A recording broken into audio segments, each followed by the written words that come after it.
रूस का एक राज्य है तातरस्तान और उसकी राजधानी है कजान।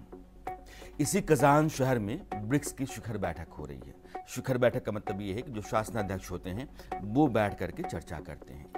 कजान वोल्गा नदी और कजाका नदी, इन दो नदियों के संगम पर बसा शहर है और इसका जो कुल रकबा है यानी कि क्षेत्रफल है वो 425 वर्ग किलोमीटर है। अगर मैं आपको ऐसे समझाऊं तो यूं समझिए कि दिल्ली शहर का 1/3, दिल्ली जो शहरी इलाका है उसका क्षेत्रफल है 1111 वर्ग किलोमीटर के आसपास और कजान में 13 लाख लोग रहते हैं। तस्वीरें आपके सामने मैं लेकर के आना चाहता हूं कजान शहर की, ताकि आपको देख करके ये जो नक्शा है इस नक्शे पर आपको कजान दिख रहा है। अब मैं तस्वीरें लेकर के आना चाहता हूं कजान शहर की तस्वीरें, जिसके जरिए आपको कजान शहर दिखाई पड़ेगा। तो ये तातरस्तान जो प्रांत है, जिससे हमारे यहाँ उत्तर प्रदेश, बिहार, पश्चिम बंगाल, उड़ीसा, वैसे ही रूस का एक प्रांत है तातरस्तान। और हर साल करीब 32 मिलियन टन कच्चे तेल का उत्पादन यहाँ होता है और इसी के चलते यहाँ मजबूत पेट्रोकेमिकल उद्योग हैं। कजान में ब्रिक्स की बैठक में इस बार 10 देश हिस्सा ले रहे हैं जो ब्रिक्स के मेंबरान हैं। इसके बाहर भी बहुत सारे देशों के प्रतिनिधि पहुंचे हुए हैं। कुल मिलाकर 40 देशों की नुमाइंदगी है, लेकिन इसमें 5 फाउंडिंग मेंबर्स हैं। ब्रिक्स BRICS यानी ब्राजील, R रूस, I इंडिया, C चाइना और S साउथ अफ्रीका। तो ब्रिक्स के 5 जो फाउंडिंग मेंबर्स हैं, इनमें 5 और नए देश शामिल हुए पिछले साल और वो 5 देश हैं UAE, मिस्र, इथोपिया, ईरान और सऊदी अरब। तो कुल मिलाकर के अब देखेंगे तो आप ये 10 देश हो गए। वैसे पिछले साल अर्जेंटीना को भी शामिल किया गया था, लेकिन अर्जेंटीना में जब राष्ट्रपति चुनाव हुए तो वहाँ के जो चुने हुए राष्ट्रपति थे उन्होंने अर्जेंटीना की जो सदस्यता थी उसको वापस ले लिया। तो आज की तारीख में आप मान के चलते हैं कि 5 फाउंडिंग मेंबर्स और 5 नए मेंबर्स, कुल मिलाकर के 10 हैं। और ये 5 जो दाईं तरफ हैं, ये 5 पहली बार ब्रिक्स शिखर बैठक में हिस्सा ले रहे हैं।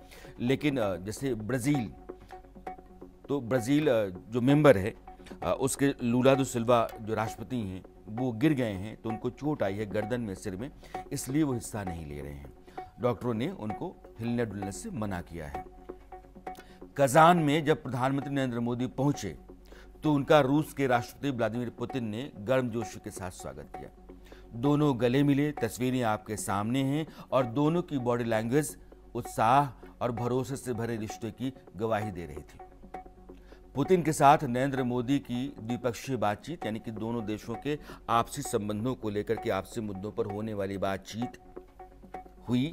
और मजेदार बात आपको बताता हूं कि जब बैठक शुरू हुई तो रूस के राष्ट्रपति व्लादिमीर पुतिन ने कहा कि प्रधानमंत्री नरेंद्र मोदी को अनुवादक की क्या जरूरत है। वो रशियन बोलते हैं, मोदी जी हिंदी बोलते हैं, तो दोनों के पास वो ट्रांसलेटर बैठे रहते हैं। तो उन्होंने कहा कि अनुवादक की क्या जरूरत है, दुभाषा चाहिए नहीं, क्योंकि हम दोनों के संबंध तो इतने पुराने हैं कि मुझे नहीं लगता है कि मोदी जी को मुझे समझने में किसी अनुवादक की ज़रूरत है।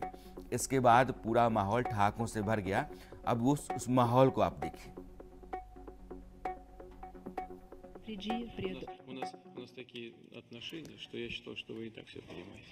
Our relations are so tight that I thought that you would understand me without translation.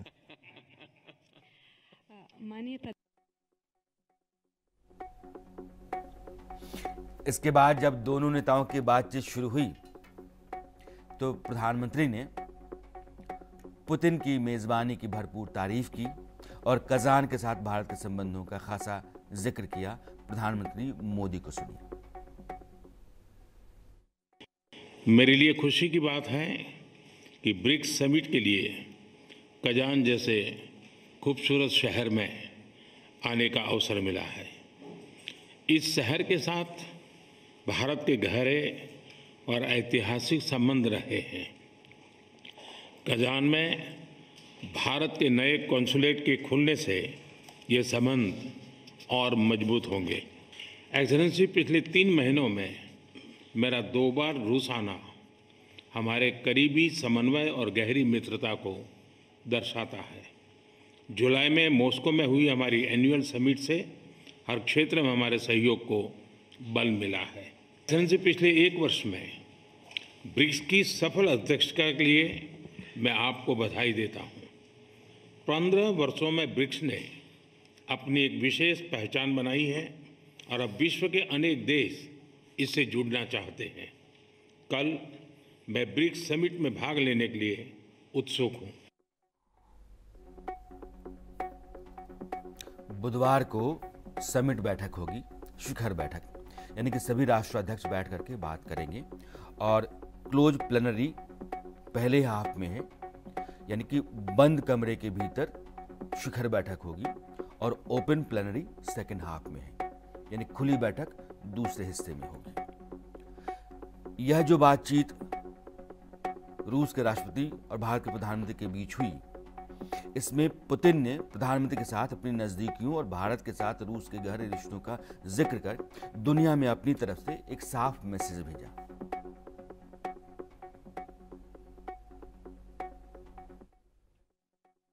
एक ऐतिहासिक बहुत दिलचस्प शहर है जो वोल्गा नदी के किनारे पर स्थित है। मुझे याद है कि हमारे जुलाई की मुलाकात की याद है जब हमारे बहुत अच्छे चर्चा हुई बहुत विषयों पर। इसके बीच हम टेलीफोन पर कई बार हमने बात की। कज़ान आने का आमंत्रण स्वीकार करने के लिए मैं आपका बहुत आभारी हूँ। तो दोनों देशों के बेहद पुराने, भरोसेमंद और मजबूत रिश्तों की अहमियत नरेंद्र मोदी समझते हैं और उसी नाते वे पुतिन के साथ अपने संबंधों को समय के साथ साथ प्रगाढ़ करते रहे हैं। इस मौके पर मोदी को भारत की नीति का भी बाकायदा ख्याल था। दुनिया को लेकर के हिंदुस्तान की अपनी जिम्मेदारी है और दुनिया के सामने आज की तारीख में जो सबसे बड़ा संकट है वो रूस यूक्रेन युद्ध है और इस लिहाज से प्रधानमंत्री नरेंद्र मोदी ने यूक्रेन जंग पर भारत के स्टैंड को फिर से दोहराया। एक्सेलेंसी, रूस और यूक्रेन के बीच चल रहे संघर्ष के विषय पर हम लगातार संपर्क में रहे हैं। जैसा मैंने पहले भी कहा है, हमारा मानना है कि समस्याओं का समाधान शांतिपूर्ण तरीके से ही होना चाहिए। शांति और स्थिरता की जल्द से जल्द बहाली का हम पूरी तरह समर्थन करते हैं। हमारे सभी प्रयास मानवता को प्रमुखता देते हैं। आने वाले समय में भी भारत हर संभव सहयोग देने के लिए तैयार है। प्रधानमंत्री ने 3 बड़ी बातें कही। पहली ये कि हर समस्या का समाधान शांतिपूर्ण ढंग से हो सकता है, होना चाहिए। दूसरी बात ये कि भारत का हर प्रयास मानवता के समर्थन में है और तीसरी बात ये कि हम जल्द से जल्द शांति चाहते हैं।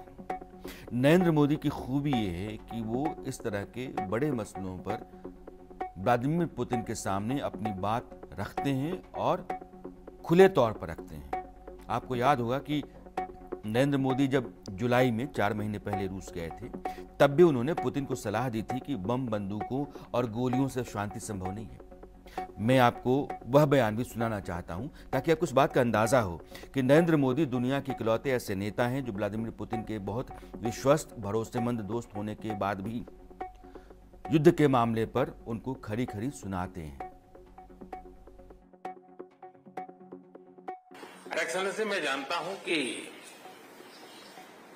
आज का युग युद्ध का है नहीं और हमने फोन पर भी कई बार आपसे इस विषय में बात की है कि डेमोक्रेसी और डिप्लोमेसी और डायलॉग, ये सारी बातें ऐसी हैं कि जो दुनिया को एक स्पर्श करती है। आने वाले दिनों में शांति के रास्ते पर हम कैसे बढ़ सके, उसके विषय में जरूर आज हमें चर्चा करने का मौका मिलेगा। रूस की इस यात्रा जो अभी नरेंद्र मोदी की है और जो जुलाई में वो गए थे, उस यात्रा के बाद आपको याद होगा कि नरेंद्र मोदी ने यूक्रेन का भी दौरा किया था और वहां ज़ेलेंस्की से कहा था कि मैंने पुतिन से आंख में आंख मिलाकर यह बात कही कि यह समय जंग का नहीं है। नरेंद्र मोदी व्लादिमीर पुतिन से मिलते हैं और ज़ेलेंस्की से भी मिलते हैं। ज़ेलेंस्की इस बात की उम्मीद करते हैं कि नरेंद्र मोदी के जरिए कहीं भी कोई सुलह और समाधान का रास्ता दिखाई पड़े और पुतिन के साथ नरेंद्र मोदी हर बार की बैठक में इस बात पर जोर डालते हैं कि युद्ध जो है वो कोई भी विकल्प नहीं है, बातचीत के जरिए शांति का रास्ता निकाला जाना चाहिए। और पुतिन की यह जिम्मेदारी बनती है बहुत बड़े नेता और बहुत बड़े देश के राष्ट्रपति के नाते कि वो युद्ध में शांति का रास्ता अख्तियार करें और अमन चैन दुनिया में लौटे। यह बात इकलौते नरेंद्र मोदी के जरिए ही साफ होती है। दुनिया में दूसरा कोई नेता नहीं है, या तो एक धड़ा उधर का है जो पश्चिमी देशों का है, जिसमें अमेरिका आता है, ब्रिटेन है, फ्रांस है, जर्मनी है, और दूसरा धड़ा जो है वो चीन, रूस, ईरान, टर्की जैसे देशों का। हालांकि टर्की जो है वो आप ब्रिक्स के तौर पे भी मान सकते हैं क्योंकि वो नेटो का भी मेंबर है और चीन और रूस के साथ उसके रिश्ते भी बेहतर हैं। लेकिन हिंदुस्तान एक ऐसा मुल्क है जो संतुलित है, अपने संबंधों में भारतीय हित को लेकर के चलता है, राजनयिक संबंध दुनिया के हित के लिहाज से और भारत के नागरिकों की बेहतरी के लिहाज से वो तय करता है और अपने दोस्तों के साथ बराबरी का बर्ताव करता है। और यही वजह है कि नरेंद्र मोदी के साथ दुनिया एक उम्मीद बांध करके चलती है कि नरेंद्र मोदी यानी कि भारत, और भारत की जो इमेज चमकी है, मजबूत हुई है दुनिया में, एक संतुलित और भरोसे का देश हिंदुस्तान है। वो जो कहता है वो करता है, इस बात पर भरोसा किया जा सकता है। इस लिहाज से नरेंद्र मोदी के लिए कुछ भी कह पाने की गुंजाइश बन जाती है और वो इसीलिए कहते हैं। ब्रिक्स शिखर बैठक में एक और मामला आएगा, वो नई करेंसी का आएगा। जो ब्रिक्स के मेंबर देश हैं वो इस बात पर विचार कर रहे हैं कि नई करेंसी ब्रिक्स की अपनी शुरू की जाए। दुनिया के सामने दो बड़ी करेंसी हैं इंटरनेशनल जो ट्रेड है उसके लिए, एक डॉलर और दूसरा यूरो। लेकिन 90% जो कारोबार दुनिया का है वो अमेरिकी डॉलर में होता है। अगर आप क्रूड ऑयल की खरीद के लिए आते हैं, जो तेल की खरीद होती है, उसका जो व्यापार होता है 100%, 100% अमेरिकी डॉलर में व्यापार होता है।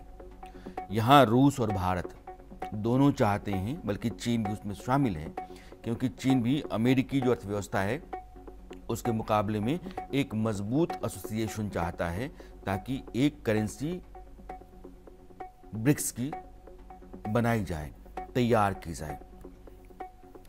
अब अगर ये करेंसी आती है तो अमेरिका को बहुत बड़ा झटका लगेगा। जो अमेरिकी अर्थव्यवस्था है, अमेरिका की जो सालाना आमदनी है उसमें बहुत कमी आएगी अगर करेंसी ब्रिक्स देशों की बदल जाती है। क्योंकि ब्रिक्स कौन से देश हैं? इन लोगों 45% दुनिया की जो आबादी है वो आबादी इन मेंबर कंट्रीज की है, और 47% जो क्रूड ऑयल है वो ब्रिक्स मेंबर कंट्रीज के पास है। 47% क्रूड ऑयल रिजर्व इन देशों के पास है, और आबादी दुनिया की लगभग आधी 45% के आसपास वो ब्रिक्स देशों के पास है, और 28% जो आर्थिक उत्पादन है वो भी ब्रिक्स देशों के पास है। यानी कि यह जो प्लेटफॉर्म है ब्रिक्स का वो बहुत मजबूत है, और हमेशा इसको बनाने के पीछे मंशा रही और कोशिश ये रही है कि जो पश्चिमी देशों का मोर्चा है, चाहे वो नेटो का है चाहे G7 का है, उस मोर्चे के मुकाबले में जो ग्लोबल साउथ कंट्रीज़ हैं, ग्लोबल साउथ का मतलब क्या होता है? वैसे देश जो विकासशील हैं या अर्धविकसित हैं या अल्प विकसित हैं, पिछड़े हुए देश हैं। तो दुनिया के उन तमाम पिछड़े देशों या विकासशील देशों की जो आवाज़ है उनका मंच बन जाए ब्रिक्स, और इसकी कोशिश लगातार होती रही है। तो SCO और ब्रिक्स ये दोनों दो तरह के मंच हैं, और इन दोनों मंचों के ज़रिए जो ग्लोबल साउथ है, चीन, रूस, हिंदुस्तान जैसे देश, ये लगातार कोशिश करते हैं कि जो पश्चिमी देश हैं उनके मुकाबले में एक मजबूत धुरी तैयार की जाए। और कजान शिखर बैठक में दुनिया भर के, मैंने पहले भी कहा कि लगभग 40 बड़े नेता हिस्सा ले रहे हैं, ये जो 10 मेंबरान हैं इसके अलावा। और ब्रिक्स का यह सम्मेलन ऐसे समय पर होने जा रहा है जब दुनिया में अस्थिरता का माहौल है। इजराइल गाज़ा पट्टी पर हमला किए हुए, इजराइल लेबनान के भीतर घुसा हुआ है, इजराइल का सीरिया पर हमला है, सीरिया, लेबनान और गाज़ा पट्टी से इजराइल के ऊपर हमले हो रहे हैं, और उधर रूस और यूक्रेन के बीच में युद्ध चल रहा है। तो ये अस्थिरता का माहौल जो है, इससे सप्लाई चेन भी दुनिया का बिगड़ा हुआ है, संघर्ष और संकट बढ़ रहे हैं। इससे दुनिया में अंतर्राष्ट्रीय सिस्टम जो है उसमें बदलाव आ रहा है, और हिंदुस्तान की कोशिश ये है कि विस्तार अगर हो ब्रिक्स का तो पाकिस्तान उससे दूर रहे। पाकिस्तान को ब्रिक्स में लाने की कोशिश चीन ने की, लेकिन हिंदुस्तान के विरोध के चलते पाकिस्तान मेंबर कंट्री नहीं हो सका है। लेकिन जो देश मेंबर होने के लिए अप्लाई किए हुए हैं उसमें पाकिस्तान है ज़रूर। अब ब्रिक्स को लेकर के दुनिया में जो स्थितियां बन सकती हैं, वो ग्लोबल साउथ के लिए कितना बड़ा मोर्चा हो सकता है, इससे हिंदुस्तान को क्या फ़ायदा है, इस पर चर्चा करने के लिए हमारे साथ महेश सचदेव जी हैं, पूर्व राजनयिक हैं, अंतर्राष्ट्रीय मामलों के बहुत बड़े जानकार। महेश जी का बहुत बहुत स्वागत है। साधारण तौर पर हिंदुस्तान के आम आदमी की समझ के लिए ब्रिक्स का जो मंच है ये भारत के लिए कितना महत्वपूर्ण है और इससे भारत को कितना फ़ायदा हो सकता है? धन्यवाद। ये सवाल बहुत जायज़ सवाल है और आधारभूत सवाल है। इसका जवाब देने के लिए इतना कहना काफ़ी होगा कि ब्रिक्स का इस समय तकरीबन दुनिया की आधी आबादी का प्रतिनिधित्व करता है। भारत और चीन को मिला करके बड़े बड़े दो आबादी वाले गढ़ हैं। उसी तरह से दुनिया की अर्थव्यवस्था को भी ब्रिक्स की बड़ी पहुंच है। और तीसरी तरफ अगर आप देखें तो जैसा प्रेसिडेंट पुतिन ने 2 दिन पहले कहा कि अगले कुछ दशकों में विश्व की आर्थिक गतिविधियों का केंद्र ब्रिक्स के देश ही रहेंगे, क्योंकि पाश्चात्य देशों में इस समय बढ़ोतरी अर्थव्यवस्था में नहीं हो रही है, ठहराव आया हुआ है। और ब्रिक्स के देशों में प्रगति हो रही है और बढ़ रही है अर्थव्यवस्थाएं। तो इससे उनकी तरफ निगाह जाना ज़्यादा ज़रूरी हो गया है। जहाँ तक निवेश का सवाल है, जहाँ तक इनोवेशन का सवाल है, ब्रिक्स के देशों से काफ़ी अपेक्षाएं की जाती हैं। और इस तरह कहना चाहें तो भारत का इस वर्ग के साथ रहना जो भारत के हित में तो है ही, ये ब्रिक्स के अपने हित में भी है, क्योंकि ये इसको ध्रुवीकरण से बचाता है। अगर भारत वहाँ ना हो, ब्राज़ील वहाँ पर ना हो, तो चीन और रूस जो हैं वो सामंतवादी ताकतें या communist countries, x farmer communist countries कह लें, उस तरह के देश जो हैं वो G7 के देशों के विपरीत जाएंगे। लेकिन भारत जो कि ब्रिक्स का सदस्य है और G7 में भी अक्सर जाता है और आमंत्रित होता है, उससे दोनों तरफ के बीच का एक धुरी या एक पुल का काम लिया जाता है।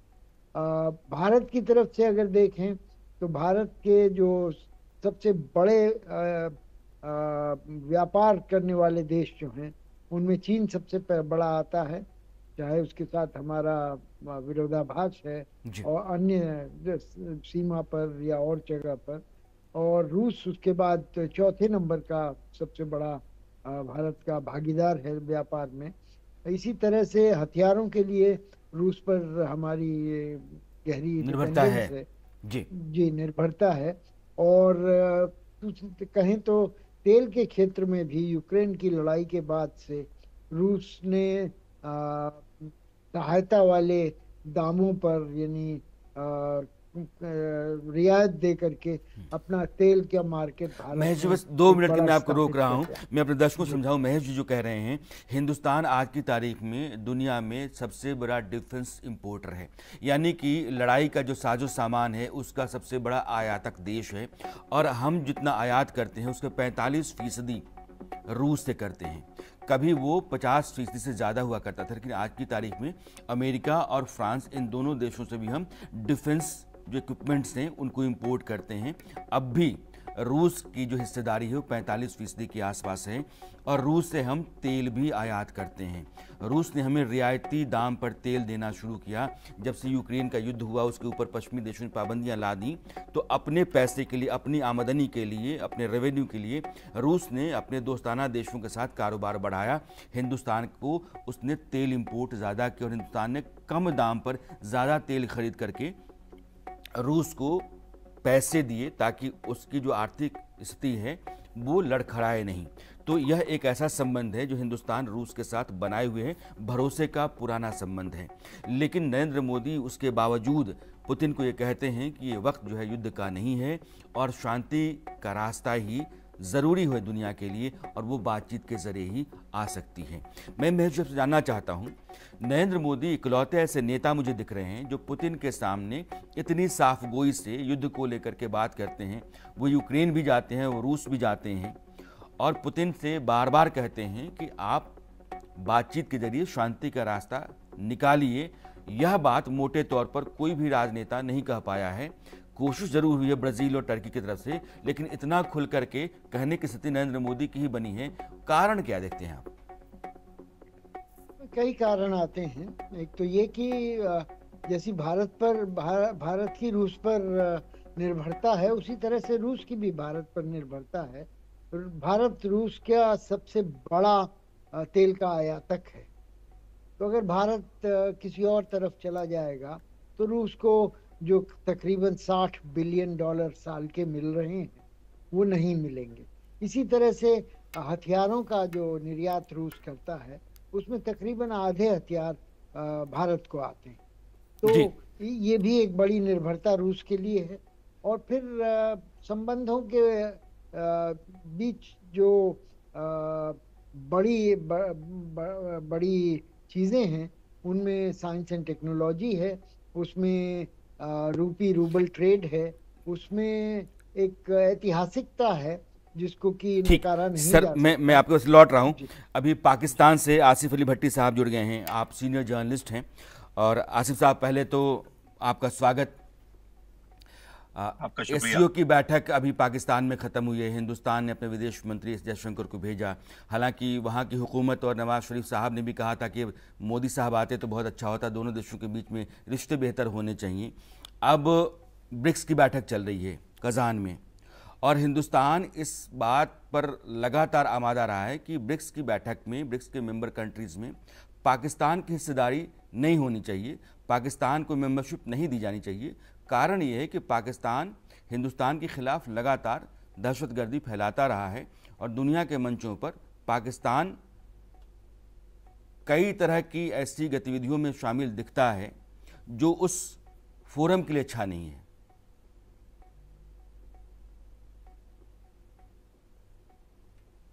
जी, आप आवाज सुन पा रहे हैं मेरी? जी बिल्कुल सुन रहा हूं। जी, देखिए, ये जो ब्रिक्स की कॉन्फ्रेंस है काजान में जो हो रही है, देखिए इसके अंदर जितने भी कंट्रीज हैं उसमें दो मेजर चीजें हमें समझने की जरूरत है कि ये वेस्ट ईस्ट एशिया और ये तमाम वो ममालिक जो कि एक ही पट्टी में आते हैं वो तमाम इससे जुड़े हुए हैं। और पाकिस्तान एक ऐसा मुल्क है जो कि एक ऐसे खित्ते में वाक़या है जहां पे उसकी इम्पोर्टेंस है जोग्राफियाई लिहाज से भी, और उसकी जो मिलिट्री माइट है या जौहरी ताकत है जैसे भारत के पास है। लेकिन इस सारी सिनेरियो के अंदर इम्पोर्टेंस डेफिनेटली उन ममालिक की जरूर है जैसे रशिया है, चाइना है या दीगर ममालिक हैं। और इस वक्त जो कॉन्फ्लिक्ट चल रहा है वहां पे वो उस पर भी काफी ज्यादा चर्चा हो रही है, काफी ज्यादा बातचीत हो रही है। और आपने देखा कि सऊदी अरेबिया और दुबई इस कॉन्फ्रेंस में नहीं आ रहे। ये उसकी फंडामेंटल रीजन ये है कि यूक्रेन और रशिया के दरमियान जो लड़ाई हो रही है उसमें वो मीडिएशन का किरदार अदा कर रहे हैं। लेकिन इस सारे सिनेरियो के अंदर मैं समझूंगा कि मोदी साहब ने चूंकि पाकिस्तान आने का जो एक उनके पास एक अच्छा मौका था, मैं समझता हूं कि वो अगर आते तो डेफिनेटली दोनों मुल्कों के दरमियान ताल्लुकात में बेहतरी के इम्कानात नहीं बल्कि वाज़े तौर पे रोड मैप बन सकता था। क्योंकि देखिए, नवाज शरीफ जब भी आए हैं इक़्तिदार में या उनके भाई आए हैं इक़्तिदार में, तो ये कोशिशें की गई हैं कि भारत के साथ ताल्लुकात को बेहतर बनाया जाए। भट्टी साहब, क्या है ना कि हिंदुस्तान का हाथ जला हुआ है। मोदी साहब अफगानिस्तान से आते समय रुक गए, शेड्यूल नहीं था। वो लाहौर गए, नवाज शरीफ साहब से मिले, उनकी माँ से मिले, शॉल लेकर के आए। जब लौट करके आए तो हमारे यहाँ पठानकोट और उरी हो गया। वाजपेयी जी बस लेकर के गए, हिंदुस्तान के तमाम नामचीन लोगों के साथ गए, और फिर जब लौट करके आए तो करगिल हो गया। तो हिंदुस्तान का जो तजुर्बा है आपके साथ रिश्ते रख करके जाने के बाद वो ठीक नहीं है, इसीलिए ये दूरी रहती है। देखिए, ये मामला किसी एक तरफ का नहीं है। देखिए, हम पत्रकार हैं, हमारा काम है कि हम हकाइक को सामने रखें।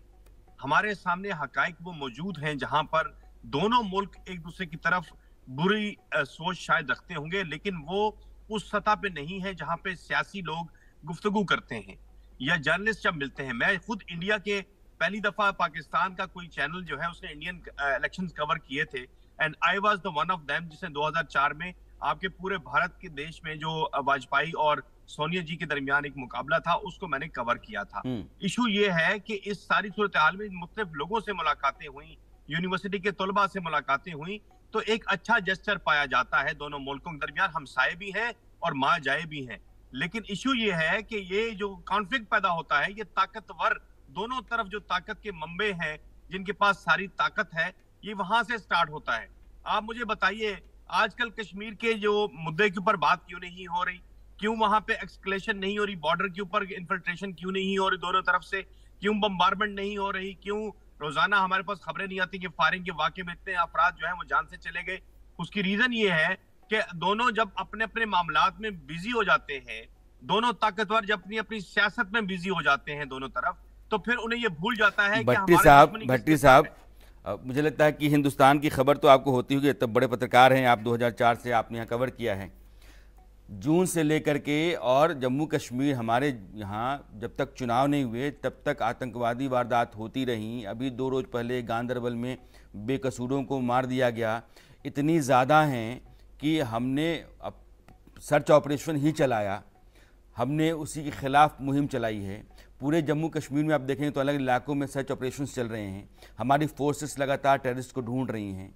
दरअसल अगर मैं आपसे कह रहा हूँ, हम जर्नलिस्ट के बीच में कोई दिक्कत नहीं है, आवाम को भी कोई दिक्कत नहीं है, लेकिन आपके यहाँ दिक्कत ये है कि एक इंतज़ामिया आपकी जो है वो चुनी हुई सरकारों के ऊपर कब्जा करके बैठती है, उसके अपने वेस्टेड इंटरेस्ट हैं और उसके चलते वो पूरे मुल्क को कहीं जा करके धंसा देती है और वो गर्त में लेके चली जाती है। प्रॉब्लम यहाँ आ जाती है। देखिए, ये बात आप कोई गलत नहीं कर रहे हैं। मैं आपको एज अ जर्नलिस्ट ये जरूर बात कहूंगा, क्योंकि ये पाकिस्तान का बहुत बड़ा मसला रहा है। पाकिस्तान में 4 मार्शल आर्ट रहे हैं। इस वक्त भी हम अगर देखें तो एक ज़हनी तौर पर जो ताकतवर हैं वो ये समझते हैं कि वही ताकत में हैं और उन्होंने ही निजाम चलाना है। सियासतदान जो हैं वो अपनी ताकत मनवा नहीं सके अनफॉर्चुनेटली। आप बात जो जिस पैराए में कर रहे हैं मैं उस बात को समझ पा रहा हूँ, लेकिन हम क्यों ना इस बात को एक स्टेप आगे लेके जाएं। ये तमाम मसाइल दोनों तरफ हो सकता है, आपकी तरफ वो मसाइल नहीं है, लेकिन हमारे यहाँ ये मसला है। उस मसले को ही समझ के आपको याद होगा कि जब हम लोग आगरा समिट में आए थे, उस वक्त भी पाकिस्तान के अंदर एक वर्दी वाला था, इस मुल्क के अंदर मार्शल लॉ था। तो उस मार्शल लॉ के दौरान भी वाजपेयी जी से मुलाकात के लिए भारत आ गए एक वर्दी वाले और उनका इस्तकबाल किया गया। उससे पीछे चले जाएं तो ज़ियाउल हक भी बहुत करीबी ताल्लुकात रखते थे भारत के साथ और आना जाना था। मसला हल क्यों नहीं होता है? जब तक कश्मीर का मसला दोनों मुल्कों के दरमियान ये तनाव की कैफियत बनाए हुए है और दोनों मुल्कों के दरमियान एक ताकत की जंग है, तो यार आम आदमी कैसे ठीक कर सकता है उसको? एक आम सियासतदान जो है वो किस तरह स्टेप ले सकता है? उसको अनवाइज कहा जाता है। मैं खुद उन तमाम मीटिंग्स में रहा हूं। आपने कहा कि मुंबई अटैक्स हुए, आपने कहा कि उड़ी का वाकया हुआ, पठानकोट का वाकया हुआ, ये तमाम कॉन्फ्लिक्ट्स जो पैदा हुए उन तमाम की मालूमात हमारे पास रही हैं। हम उसे जज भी करते रहे हैं, आपकी तरफ से आने वाले डोजियर्स को भी देखते रहे हैं। लेकिन इशू ये है कि ये दो तरफा चल रहा है मामला। जब भारत पे इल्जाम लगता है यहाँ कुलभूषण यादव पकड़े जाते हैं, तो उसके बाद एक मामला बिल्कुल डिफरेंट नौइयत अख्तियार कर जाता है। दोनों मुल्कों के दरमियान जो ताल्लुकात की बेहतरी है, मैं ये समझता हूं, जैसे अभी आपने ब्रिक्स का जिक्र किया, इससे पहले आपने शंघाई ताउन तंजीम का जिक्र किया, ये दोनों इंपॉर्टेंट फोरम्स पे दोनों मुल्क अगर एक दूसरे के करीब आने की कोशिश करें, पाकिस्तान इसका अगर मेंबर बन जाए, जो ब्रिक्स का जो फोरम है, तो उसमें भारत का ही फायदा है।